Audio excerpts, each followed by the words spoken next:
শেখ হাসিনা ভারত বা বাংলাদেশ যেখানেই আত্মসমর্পণ করুন না কেন তাকে আগে জেলে যেতে হবে বলেছেন পররাষ্ট্র প্রতিমন্ত্রী শামা ওবায়েদ। দণ্ডপ্রাপ্ত আসামির কোনো বক্তব্যের কোনো মূল্য নেই বলে জানান তিনি। শেখ হাসিনাকে ফেরাতে সরকার কূটনৈতিক তৎপরতা অব্যাহত রেখেছে বলে জানান পররাষ্ট্র প্রতিমন্ত্রী। পররাষ্ট্র মন্ত্রণালয়ে সাংবাদিকদের এই তথ্য জানান তিনি। রিপোর্ট ইমরুল কায়েসের।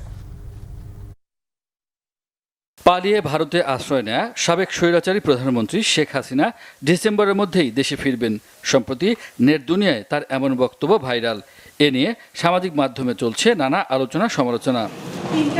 তবে পররাষ্ট্র প্রতিমন্ত্রী শামা ওবায়েদ মনে করেন, পালিয়ে থাকা দলীয় নেতাকর্মীদের উজ্জীবিত করতেই শেখ হাসিনা এমন বক্তব্য দিচ্ছেন। বাস্তবে দেশে ফিরলেই তাকে জেলে যেতে হবে বলে জানান তিনি। মন্ত্রণালয়ে সাংবাদিকদের এসব কথা বলেন পররাষ্ট্র প্রতিমন্ত্রী।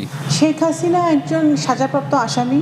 উনি যদি আত্মসমর্পণ করে তাহলে ওনার বাংলাদেশের আইন অনুযায়ী ওনার বিরুদ্ধে ব্যবস্থা হবে, ওনাকে জেলে যেতে হবে। একজন আসামি সে কোথায় আত্মসমর্পণ করবে, কিভাবে করবে, সেটা একেবারেই ওনার ব্যাপার এবং সেটা আমাদের কোনো সরকারের কোনো এখানে সাবজেক্ট না। এবং সে বিদেশে বাংলাদেশের কোনো মিশনে আত্মসমর্পণ করুক বা বাংলাদেশে এসে আত্মসমর্পণ করুক, প্রক্রিয়া একই। ওনাকে জেলে যেতে হবে, ওনার যে সাজা সে সাজা ফেস করতে হবে।